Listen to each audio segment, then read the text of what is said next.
सभी को नमस्कार। चर्चा का विषय है चतुर्थ पाठ है हास्य बाल कवि सम्मेलन कक्षा 7 के लिए। इसके कुछ हिस्से पर कुछ भाग पर हम पहले चर्चा कर चुके हैं अपने पहले वीडियो में, और शेष भाग पर चर्चा आज करेंगे। पहले भाग में क्या हुआ था, स्टेज पर जो 4 बाल कवि बैठे थे उनके बारे में बताया गया था। संचालक ने श्रोतागण को संबोधित किया था कि अलम कोला हलिन शोर मत बस कीजिए। आज बड़े हर्ष का खुशी का समय है कि भारत देश के हास्य कवियों में धुरंधर और समय को नष्ट करने वाले, कविताओं की हत्या करने वाले यहाँ आए हुए हैं। तो आओ हम चलकर तालियों से इनका क्या करें, स्वागत करें। फिर गजाधर नामक जो कवि है वह अपनी कविता के माध्यम से आजकल के डॉक्टर को उद्देश्य करके अपनी कविता सुनाता है कि वैद्यराज नमस्तुभ्यम यमराज सोदरय यमस्तु हरति प्राणान वैद्य प्राणान धनानि च, कि यमराज के सगे भाई वैद्यराज आपको नमस्कार। यमराज तो सिर्फ प्राणों को ही लेते हैं और डॉक्टर किसको ले लेते हैं, प्राणों और धन को ले लेते हैं। फिर कालांतकय अपनी कविता के माध्यम से फिर एक हास्य कविता सुनाता है कि वैद्य तो सब जगह है लेकिन मेरे जैसा कुशल जनसंख्या निवारक कोई नहीं है। कि चिताम प्रज्वलिताम दृष्टवा वैद्य विस्मयागता, चिता को जलती हुई देखकर वैद्य हैरान हो जाता है कि न हम गतो न मे भ्राता कस्य इदम हस्तलाघवम, यह किसके हाथ की सफाई है। चिताम प्रज्वलिताम दृष्ट्वा वैद्य विस्मयागता न हम गतो न मे भ्राता कस्य इदम हस्तलाघवम, यह किसके हाथ की सफाई है। तो आज उससे नेक्स्ट करते हैं तुंदिल। तुंदिल नामक जो कवि है वह अपनी कविता के माध्यम से किस प्रकार हास्य कविता सुनाता है। तुंदस्य ऊपरी हस्तम अवार्तयन, पेट के ऊपर, तुंदिल होता है पेटू, पेट के ऊपर हाथ फेरते हुए कहता है तुंदिल एम बहो, अरे मैं क्या हूँ, मैं तुंदिल हूँ। मम पीदम काव्यम सुरेताम, मेरे भी इस भो संबोधन का है, अरे श्रोतागण को संबोधित करता है कि अरे मम अपी, मेरे भी इदम इस काव्यम कविता को सुरेताम, सुने, आप सुने।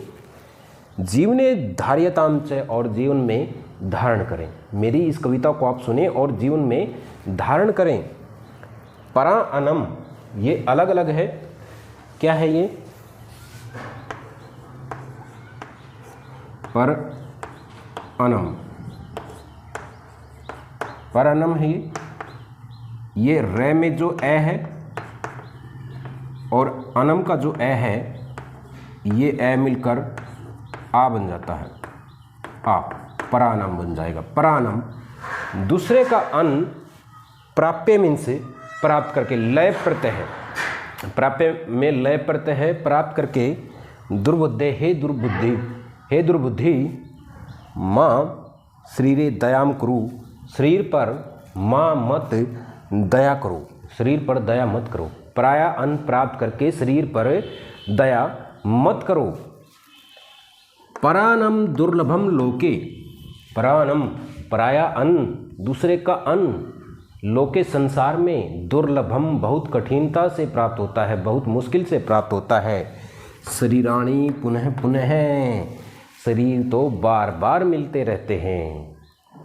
कि पराया अन्न प्राप्त करके शरीर पर दया नहीं करनी चाहिए, क्योंकि पराया अन्न इस संसार में बड़ी कठिनता से प्राप्त होता है, शरीर तो बार बार मिलता रहता है।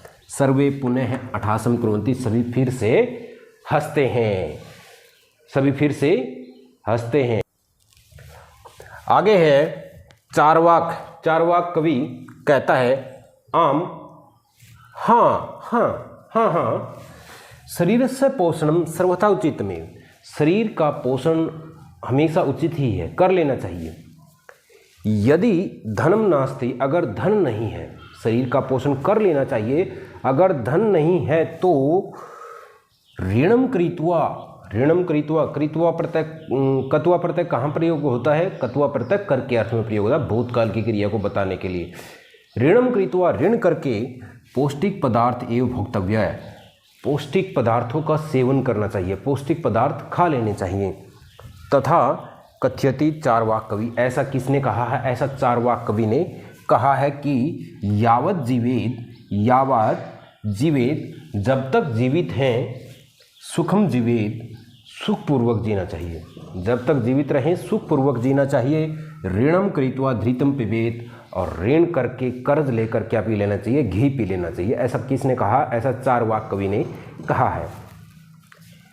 श्रोतागण कहते हैं, जो कविता सुन रहे थे वो मंच के नीचे बैठकर जो श्रोतागण कविता सुन रहे थे, उनमें से ही किसी ने कहा कि त्रही ऋणस्य प्रत्यर्पणम कथम, भाई उस ऋण को कैसे उतारे? अगर ऋण लेकर हम घी पी लेंगे तो उस ऋण को कैसे उतारेंगे? तो फिर चारवाक कवि कहता है, सूर्यताम मम विष्टम काव्यम, मेरे अभीष्ट काव्य को सुने, श्रेष्ठ काव्य को सुने। धृतम पीतुआ, पीतुआ वही कत्वा प्रत्यय है, पीकर, घी पीकर। श्रम करित्वा, परिश्रम करके, घी पीकर परिश्रम करके। ऋणम प्रत्यर्पयते जन है, लोग ऋण का प्रत्यर्पण कर सकते हैं, ऋण को उतार सकते हैं। फिर है काव्य पाठ श्रवणेन, कविता पाठ सुनने से प्रेरित हुआ एक बालको अपि, एक बालक आसु कविताम, शीघ्र ही कविता को रचयति, बनाता है, शीघ्र ही कविता की रचना करता है। और हास्यपूर्वकं च श्रावयति, और हंसते हंसते हुए क्या करता है? सुनाता है, हंसते हंसते हुए सुनाता है। शीघ्र ही कविता की रचना करता है और हंसते हंसते सुनाता है। इस प्रकार से तो बालक जो शीघ्र ही कविता का निर्माण कर देता है और उसको सुनाता है, तो वह क्या कहता है? सूर्यताम भो, अरे सुने सुने, अरे सुने सुने, भो संबोधन का है तो अरे सुने सुने सभी को संबोधित करते हुए कहता है कि अरे सुने सुने। मम अपि काव्यम, मेरे भी काव्य को सुने। गजाधरम, कवि गजाधर को। और तुंदिलम भोजलोलुपम, और भोजन के लालची, भोजलोलुपम, भोज्यलोलुपम, भोजन के लालची तुंदिल को। कालांतक को, और वैद्य चारवाक को मैं नमस्कार करता हूँ, वैद्य चारवाक को मैं नमस्कार करता हूँ। फिर से देख लीजिए, गजाधर कवि को, गजाधर पहला ही कवि था, गजाधर कवि को, तुंदिल भोजन के लालची तुंदिल को, कालांतक को, और वैद्य चारवाक को मैं नमस्कार करता हूँ, वैद्य चारवाक को मैं क्या करता हूँ? नमस्कार करता हूँ। काव्यम श्रावित्वा, कविता सुनकर, हा सुनाकर, श्रावित्वा सुनाकर, हा इति कृत्वा, ऐसा करके हंसता है वह कवि, वह बालक हा करके हंसता है। अन्य चापी, और अन्य भी हसंती, अन्य सभी हंसते हैं। सर्वे गृहम गच्छन्ति, सभी घर चले जाते हैं। तो यह कविता यह पाठ इस प्रकार से है। हास्य बाल कवि सम्मेलनम, इसका हिंदी अनुवाद कंप्लीट हुआ। नेक्स्ट वीडियो में हम इसके अभ्यास पर चर्चा करेंगे। धन्यवाद।